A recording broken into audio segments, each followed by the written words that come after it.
तैयार हो जाओ, ये कहानी कमज़ोर दिल वालों के लिए नहीं। ये है पिज़्ज़ा डिलीवरी हॉरर स्टोरी, एक ऐसी रात जिसने एक आम डिलीवरी बॉय की ज़िंदगी हमेशा के लिए बदल दी। हिस्सा 1, आखिरी ऑर्डर। रात के 2 से 13 बज रहे थे। शहर के एक कोने में मौजूद मिडनाइट स्लाइस पिज़्ज़ा की दुकान बंद होने ही वाली थी जब फ़ोन बजा। हेलो, एक लार्ज पेपरोनी पिज़्ज़ा चाहिए। एड्रेस लिखो, house number 77, old graveyard road. Delivery boy Sahil ने हैरत से मैनेजर की तरफ देखा। सर, ये वही रोड है ना जहाँ कब्रिस्तान के पीछे पुराना घर है? मैनेजर हंसा, हाँ, लेकिन ऑर्डर तो देना ही है। जा जल्दी कर, नहीं तो रेटिंग खराब हो जाएगी। साहिल ने मोटरसाइकिल स्टार्ट की। हवा ठंडी थी, मगर इस रात के अंधेरे में कुछ अजीब सा बूझ था। हर मोड़ पर लगता जैसे कोई देख रहा हो। जब वो ओल्ड ग्रेवयार्ड रोड पर पहुंचा तो वहां के लैंप पोस्टिस एक एक करके बंद होने लगे। बस कब्रिस्तान के पास एक टिमटमाटी बत्ती रह गई। दरवाजे पर एक बोर्ड लगा था, इससे ज्यादा यहाँ कोई नहीं रहता। लेकिन ऑर्डर तो यही था। हिस्सा 2, वो दरवाज़ा जो खुद खल गया। साहिल ने घंटी बजाई। डिंग डोंग, कोई जवाब नहीं। फिर दरवाज़ा खुद ब खुद चरचराते हुए खल गया। अंदर अंधेरा, सिर्फ एक पुरानी लाल बत्ती जल रही थी। हेलो, पिज़्ज़ा डिलीवरी, इसने आवाज़ लगाई। ऊपर से एक कमज़ोर सी आवाज़ आई, ऊपर आ जाओ बेटा, भूख लगी है। सीढ़ियाँ पुरानी लकड़ी की थीं, हर कदम पर चर्च चर्च की आवाज़ आती। ऊपर पहुंचकर एक कमरे का दरवाज़ा खिला देखा। कमरे में एक पुरानी औरत बैठी थी। इसका चेहरा साये में छुपा हुआ, मगर आंखों से सब्ज रोशनी झलक रही थी। पिज़्ज़ा रख दो बेटे, तमधारा बहुत शुक्रिया। साहिल ने पिज़्ज़ा रखा और पैसे लेने के लिए मुड़ा।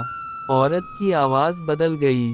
मैंने तो पैसे पिछली रात ही दे दिए थे, याद नहीं? साहिल ने पलट कर देखा। औरत गायब थी, सिर्फ एक खाली झूला हिल रहा था। हिस्सा 3, दीवारों की सरगोशियाँ। साहिल पीछे हटा, मगर दरवाज़ा बंद हो चुका था।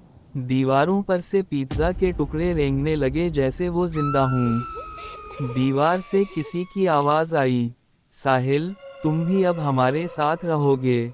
नीचे से किसी ने मोटरसाइकिल स्टार्ट होने की आवाज़ निकाली, खुद ब खुद। वो भागा, दरवाज़ा खोला, लेकिन बाहर पूरा माहौल बदल चुका था। कब्रिस्तान फैलकर चारों तरफ आ चुका था। हर कब्र से हाथ निकल रहे थे, और इन सब के मुंह से पिज़्ज़ा की खुशबू आ रही थी। लेकिन ये खुशबू अब खून में बदल गई थी। हिस्सा 4, आखिरी कॉल। साहिल ने मोबाइल निकाला और मैनेजर को कॉल की। सर, यहाँ कोई इंसान नहीं, सब कब्रें हैं। मैनेजर की आवाज़ टूटी हुई आई। साहिल, वहाँ कभी डिलीवरी मत देना, वो नंबर 2 साल पहले से बंद है। जिसने कॉल की थी, वो औरत मर चुकी है। और आखिरी डिलीवरी बॉय, तमधारी तरह, वापस नहीं आया था। कॉल कट गई। फिर फ़ोन की स्क्रीन पर एक नोटिफिकेशन आया, इससे ज़्यादा, your order is delivered successfully. और इसके नीचे, इससे ज़्यादा, welcome to the dead deliveries. हिस्सा 5, कब्रिस्तान की नई खुशबू।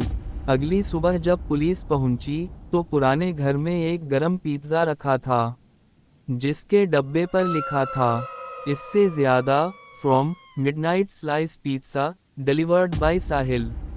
किसी ने नोट किया कि पिज़्ज़ा के साथ एक डिलीवरी बॉय का नामी बीज रखा है, और इस बीज पर खून से लिखा था, इससे ज़्यादा, स्पेशल ऑफर, 1 सोल पर slice.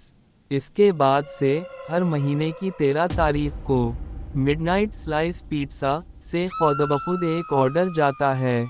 House number 77, old graveyard road. और वो जो डिलीवरी लेने जाता है, कभी वापस नहीं आता। पिज़्ज़ा डिलीवरी हॉरर स्टोरी, हिस्सा 6, पिज़्ज़ा की खुशबू का राज। ये हिस्सा पिछले हिस्से के बाद का है, अब कहानी एक नए खौफनाक मोड़ में दाखिल हो रही है। हिस्सा 6, मुर्दा औरत की वापसी। साहिल के लापता होने के 3 दिन बाद पुलिस ने इस केस को नामुकम्मल डिलीवरी हादसा करार देकर बंद कर दिया। मगर उसी दुकान मिडनाइट स्लाइस पिज़्ज़ा में काम करने वाली अनम नामी लड़की को सुकून नहीं आया। साहिल इसका दोस्त था। वो उसकी आखिरी कॉल सुन चुकी थी। एक रात वो खुद दुकान पर रुकी रही। जब घड़ी ने रात के 2:13 बजाए, फोन फिर बजा। हेलो, एक लार्ज पेपरोनी पिज़्ज़ा चाहिए, house number 77, old graveyard road. Anam का दिल रुक सा गया। इसने हिम्मत की और खुद डिलीवरी ले ली। हिस्सा 7, सरगोशियों का रास्ता। रास्ते में हर गली में हुआ रुकने लगी। कुत्ते भौंकना बंद कर गए। लैंप पोस्टिस एक एक करके बुझने लगे, बिल्कुल वैसे जैसे साहिल ने बताया था। लेकिन इस बार एक फर्क था। रास्ते के किनारे अनम को पिज़्ज़ा बॉक्सेस पड़े नजर आए। हर डब्बे पर किसी का नाम लिखा था। इससे ज्यादा अली, कामरान, हस्सान, नासिर, सब डिलीवरी बॉयज। इसके कदम लरजने लगे। जब वो हाउस नंबर 77 के सामने पहुंची तो दरवाज़ा खुद खुला। अंदर धुआं और लाल बत्ती जल रही थी। मगर इस बार सामने एक आईना रखा था। हिस्सा 8, आईने के अंदर। अनम ने खुद को आईने में देखा, मगर अक्स मुस्कुरा रहा था। अक्स ने कहा, खुश आमदीद, तुम्हें पता है ये खुशबू कहाँ से आती है? अनम पीछे हटी। अक्स ने बात जारी रखी, ये पिज़्ज़ा मर्दों के गोश्त से बनता है। हर डिलीवरी बॉय जो यहाँ आता है, उसकी रूह पिज़्ज़ा के खमीर में शामिल हो जाती है। अचानक आईने से हाथ निकलकर अनम के बाजू को पकड़ लेता है। अब तुम्हारी बारी है, ताकि खुशबू ताज़ा रहे। अनम चीखी, मगर आवाज़ बाहर नहीं निकली। पूरा घर कब्रिस्तान की तरह गूंजने लगा। दीवारों से हाथ निकले, पिज़्ज़ा ओवन जलने लगा और रोशनी में साहिल का साया नजर आया। वो बोला, मैंने कहा था ना, ऑर्डर हमेशा वक्त पर पहुंचता है। हिस्सा 9, नया ओवन, नई भूख। अगली सुबह दुकान पर मैनेजर ने ओवन खोला तो अंदर एक नया पिज़्ज़ा रखा था। ऊपर पनीर के बजाय कुछ बाल चिपके हुए थे और दरमियान में एक हल्की सी खुशबू, अनम के परफ्यूम जैसी। मैनेजर ने चीख मार दी, मगर उस वक्त फोन बजा। हेलो, एक लार्ज पेपरोनी पिज़्ज़ा चाहिए, house number 77, old graveyard road. Manager ने आहिस्ता से फोन रखा, चुपचाप नया लड़का बुलाया और बोला, बेटा, एक आखिरी ऑर्डर देना है। Pizza delivery horror story. हिस्सा 10, बद्दुआ का आगाज। रात का वक्त था। मिडनाइट स्लाइस पिज़्ज़ा की दुकान में अजीब खामोशी थी। मैनेजर कामरान के चेहरे पर खौफ था, मगर वो कुछ छुपाने की कोशिश कर रहा था।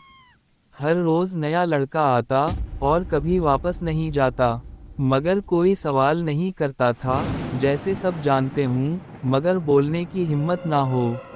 आज उसने नए डिलीवरी बॉय फहद को बुलाया। बेटा, एक ऑर्डर देना है, house number 77, old graveyard road. Fahad ने हंसते हुए कहा, सर, लोग कहते हैं वहाँ भूत हैं। कामरान ने नज़रें झुकाएं, जो तुम देखोगे उसे किसी को ना बताना। फहद ने पिज़्ज़ा लिया और निकल गया। कामरान ने दुकान बंद करके पीछे के कमरे का दरवाज़ा खोला। वहाँ एक पुरानी किताब रखी थी, सियाह जल्द वाली, जिस पर खून के धब्बे जमने के बावजूद चमक रहे थे। किताब का नाम था recipe of the dead. Kamran ने कांपते हाथों से किताब खोली।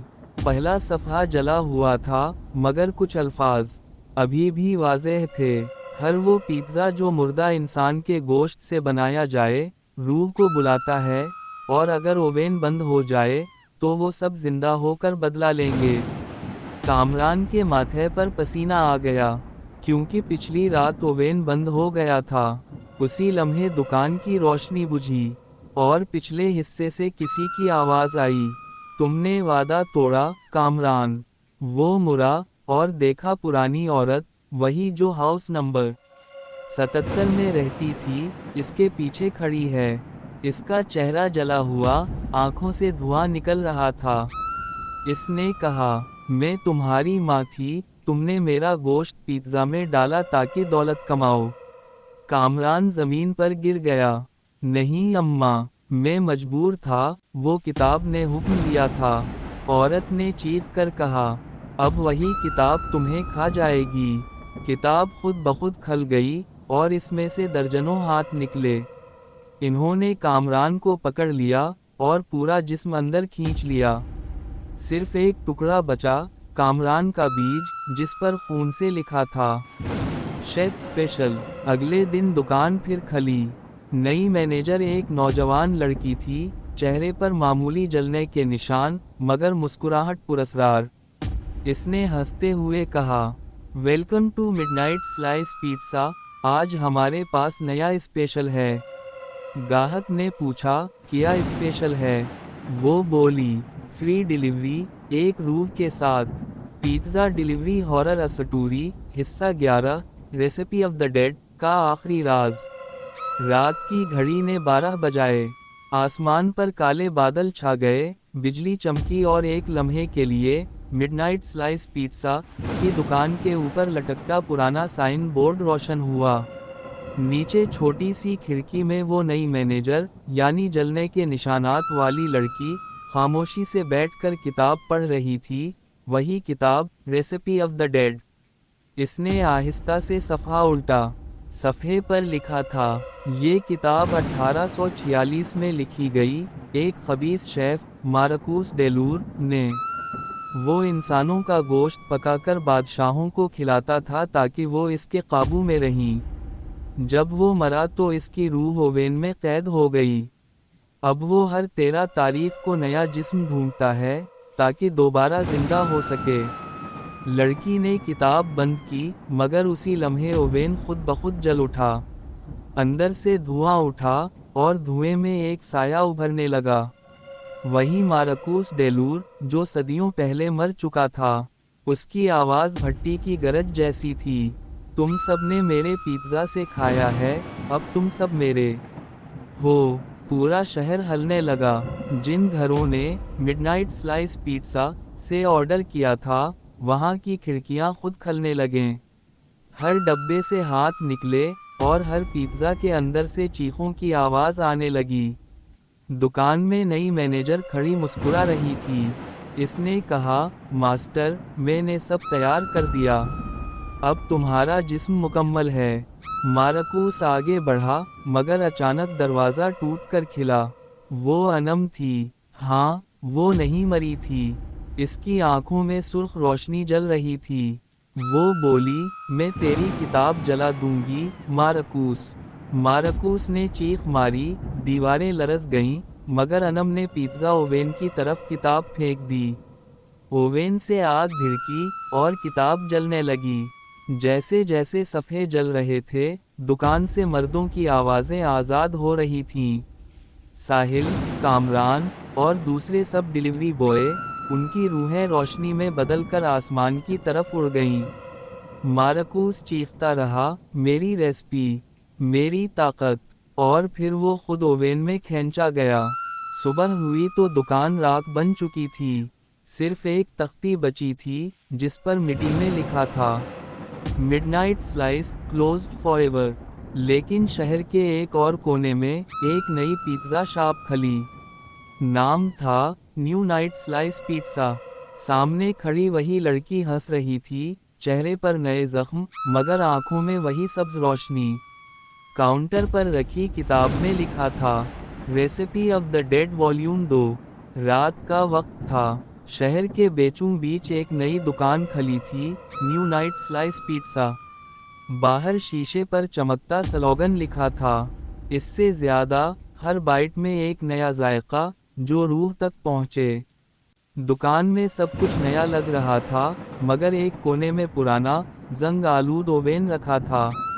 धीरे धीरे इसमें से धुआं उठने लगा, जैसे अंदर कोई सांस ले रहा हो। इस रात एक लड़का, अहमद, नौकरी की तलाश में आया। मैनेजर वही लड़की थी, चेहरे पर जलने के निशानात मगर आंखों में हल्की सी सब्ज रोशनी। इसने मुस्कुरा कर कहा, वेलकम अहमद, तुम्हें बस रात के वक्त डिलीवरी देनी होगी। अहमद ने हंसते हुए कहा, कोई बात नहीं, रात में कम रश होता है। लड़की ने आहिस्ता से जवाब दिया, हाँ, और कम गवाह भी होते हैं। अगली रात पहला ऑर्डर। फोन बजा। एक खुरदरी आवाज बोली, मुझे एक स्पेशल नाइट स्लाइस भेज दो। Address, graveyard road, house number 77। Ahmad के चेहरे पर हैरत आई, ये एड्रेस तो। लड़की ने मुस्कुरा कर कहा, हाँ, वहाँ पहले भी हमारे ग्राहक रह चुके हैं। जाओ, देर ना करना। अहमद बाइक पर निकला। रास्ते में अजीब बात यह हुई कि पिज्ज़ा के बॉक्स से हल्की सी सरगोशियां आने लगें। कभी किसी की हंसी, कभी किसी की आह। जब उसने डब्बा खोला तो अंदर पिज्ज़ा बिल्कुल आम था, मगर सांस में कुछ अजीब सी चमक थी, जैसे किसी ने खून में रोशनी मिला दी हो। House number 77। दरवाज़ा खिला। सामने एक छोटा बच्चा खड़ा था, 10-12 साल का। इसने कहा, अम्मी कहती हैं पिज्ज़ा अंदर रख दो। अहमद ने कदम अंदर रखा। पूरा घर ठंडा था। दीवारों पर पुरानी तस्वीरें थीं, सब में एक ही औरत, वही मैनेजर। फिर अचानक बत्ती बुझी। अंदर अंधेरा फैल गया। बच्चे की आवाज़ बदल गई, तुम्हें भी जायका पसंद आएगा ना। अहमद ने पीछे देखा, बच्चा गायब। कमरे के बीच में पिज्ज़ा बॉक्स खुद ब खुद खल गया। अंदर से एक धुआं निकला, जो इंसानी शक्ल इख्तियार करने लगा।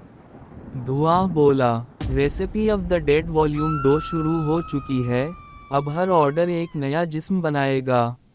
अहमद पीछे हटा, मगर दरवाज़ा बंद, खिड़कियां सील, और छत से खून टपकने लगा। उसी लम्हे फ़ोन बजा। अहमद ने कांपते हाथों से उठाया। दूसरी तरफ वही लड़की थी। अहमद, तुमने पहला ऑर्डर मुकम्मल कर लिया, अब तुम अगला पिज्ज़ा बनाओगे, अपने खून से। अगली सुबह दुकान खली। काउंटर पर एक नया लड़का खड़ा था, चेहरे पर हल्की हैरत, मगर पीछे दीवार पर लगी तस्वीर नई थी। अहमद की, मुस्कुराती हुई। नीचे छोटा सा नोट लिखा था, इससे ज़्यादा, employee of the month. Oven में हल्की सी खुशबू फैली थी। सब ने कहा, आज पिज्ज़ा का जायका कुछ खास है, और लड़की खामोशी से मुस्कुराती रही। पिज्ज़ा डिलीवरी हॉरर असटूरी, हिस्सा 13, पिज्ज़ा की लानत। रात के 2 बज रहे थे। शहर के आसमान पर सुर्ख बादल मंडला रहे थे, जैसे किसी ने खून आसमान में मिला दिया हो। न्यू नाइट स्लाइस पिज़्ज़ा की दुकान के बाहर लंबी कतार लगी थी। लोग हैरान थे कि आधी रात को इतने ग्राहक कहां से आ गए। दुकान के अंदर वही लड़की बैठी थी, जलने के निशानात अब तकरीबन ख़त्म हो चुके थे, और आंखों में सब्ज रोशनी पहले से ज़्यादा तेज़ थी। सामने रखा ओवेन खुद ब खुद चल रहा था, इसके अंदर आग नहीं बल्कि कोई सांस लेता वजूद था। लड़की ने एक मोटी किताब खोली, recipe of the dead volume 2। सफ़ा खुद ब खुद अलट गया, और इस पर एक जुमला नमूदार हुआ, जब 7 पिज़्ज़ा एक ही रात में बने, तो शहर का हर इंसान एक नया जुज़्व बिन जाएगा। वो मुस्कुराई, आज वो रात है। बाहर खड़े ग्राहक एक एक करके अंदर आते गए। हर शख्स जैसे जादू के असर में हो। कोई बात नहीं कर रहा था, सब खामोशी से पिज़्ज़ा लेते और खाते जा रहे थे।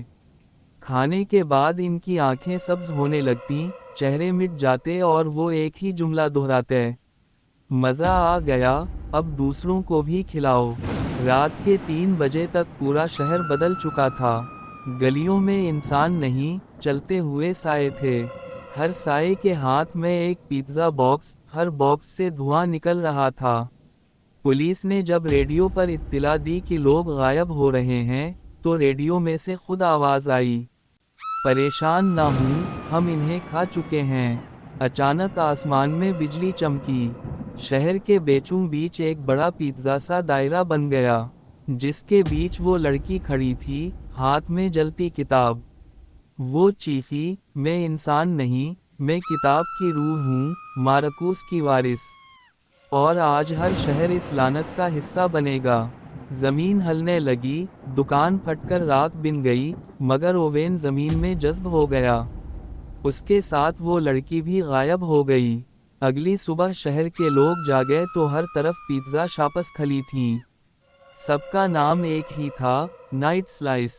और हर दुकान के बाहर वही स्लोगन लिखा था, एक बार खाओ, हमेशा के लिए हमारे हो जाओ। पुलिस ने एक नोट बरामद किया जिस पर सिर्फ ये लिखा था, वॉल्यूम 3, पिज्जा डिलीवरी हॉरर अस्टूरी, हिस्सा 14, वॉल्यूम 3, खामोश शहर। सुबह के वक्त पूरा शहर पुरसुकून लग रहा था, मगर ये सुकून आम नहीं था। गलियों में कोई बोल नहीं रहा था, दुकानों के दरवाजे आधे खुले थे और फिजा में पके हुए पनीर की भीनी खुशबू तीर रही थी। ये वही शहर था जहां रात भर चीखें गूंजी थीं, मगर अब हर शख्स के चेहरे पर एक ही जैसी मुस्कुराहट जमी थी। अखबार के पहले सफ़े पर एक अजीब खबर छपी थी। इससे ज़्यादा, नाइट स्लाइस ने आज पूरे मुल्क में नई ब्रांचेस खोलने का ऐलान किया। कोई नहीं जानता था कि ये ब्रांचेस इंसान नहीं, बल्कि किताब के ज़ेर असर पिज़्ज़ा ओवन्स थे। हर ओवेन के अंदर से वही सब्ज रोशनी निकलती, जो लोगों के जहनों में उतर जाती थी। शाम को एक नौजवान लड़का, फराज, जो सहाफ़ी था, इस शहर में आया। उसने पहले भी उन लापता डिलीवरी बॉयज़ के बारे में सुना था। वो एक खुफिया कैमरा लगाकर नाइट स्लाइस की मरकज़ी शॉप में दाखिल हुआ। अंदर हर चीज़ आम लग रही थी, बस दीवार पर एक अजीब तस्वीर लगी थी। एक औरत की जिसकी आंखें हरी थीं और नीचे लिखा था, founder the keeper of taste. Faraz ने जब कैमरा फोकस किया तो तस्वीर की आंखें हल्की सी हरकत करती नजर आएं। वो घबरा कर पीछे हटा तो काउंटर के पीछे से आवाज़ आई, क्या तुम्हें हमारा पिज्ज़ा पसंद नहीं? सामने वही लड़की खड़ी थी, मगर अब वो इंसान नहीं लग रही थी। चेहरा मुकम्मल तौर पर हमवार, जैसे मोम से बना हो, और हाथ में एक बंद किताब, जिस पर लिखा था, recipe of the dead volume 3। Faraz ने पूछा, तुम आखिर चाहती क्या हो? वो मुस्कुराई, खौफ से ज़्यादा फैलने वाली चीज़ भूख है, हम सिर्फ भूख को जिंदा रखना चाहते हैं।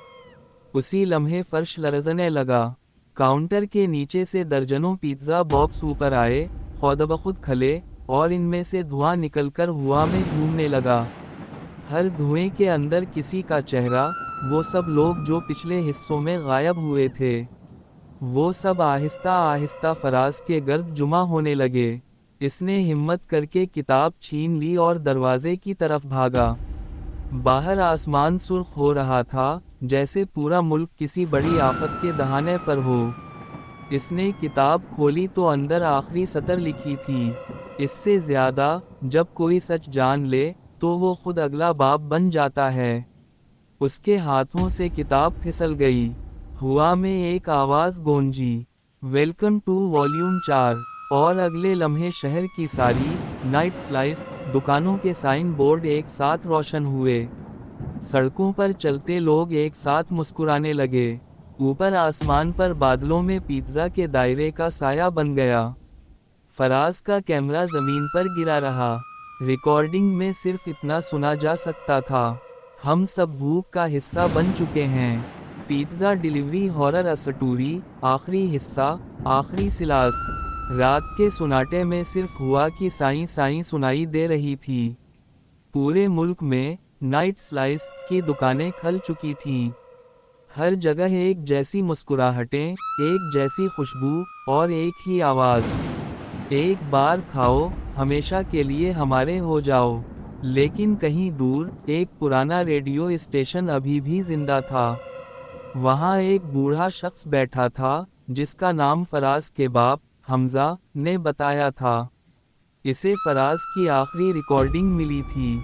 रेडियो पर उसने एक पैगाम चलाया, अगर तुम ये सुन रहे हो, तो अपने घरों के ओवेन बंद कर दो, पिज्ज़ा की खुशबू मत सौनगू। किताब जिंदा है, मगर उसे आग ख़त्म कर सकती है। इस पैगाम के बाद शहर के कई लोग घरों से बाहर निकले। हवा में वही खुशबू थी जो सबके जहन पर छा जाती थी। मगर पहली बार किसी ने मुज़ाहमत की। इन्होंने तमाम दुकानों के ओवेन जलाकर एक बड़ी आग लगा दी। आसमान पर सुर्ख रोशनी फैली, बादलों में वही दायरा नमूदार हुआ। दायरे के बीच वही लड़की खड़ी थी, आंखों में सब्ज रोशनी भड़क रही थी। वो चीखी, तुम आग से हमें नहीं मार सकते, हम तुम्हारे अंदर हैं। लेकिन उसी वक्त रेडियो से आवाज़ आई, आग नहीं, ईमान जला सकता है। शहर के सब लोग एक साथ पुकारने लगे, हम इंसान हैं, हम तेरे जायके नहीं। ओवेन की आग आसमान तक पहुंची, और वो किताब जो ज़मीन के अंदर दफन थी, खुद राख बनने लगी। रोशनी इतनी तेज़ हुई कि सब कुछ सफ़ेद दिखने लगा। और जब रोशनी मानत पड़ी, तो शहर मामूल पर आ चुका था। नाइट स्लाइस की दुकानें गायब हो चुकी थीं। हवा साफ थी, खुशबू ख़त्म हो चुकी थी।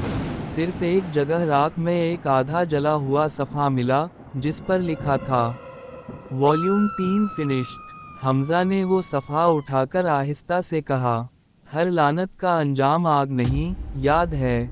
बस दुआ करो कि कोई दोबारा ये रेसिपी ना ढूंढ ले। इसने सफ़ा हुआ में छोड़ दिया।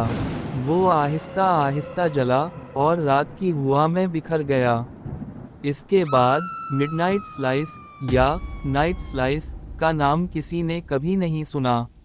मगर आज भी जब बारिश की रातों में कहीं से पके पनीर की खुशबू आए, लोग दरवाजे बंद कर देते हैं कि कहीं कोई फिर से ना पुकारे। हेलो, पिज़्ज़ा डिलीवरी है। इख्तिताम।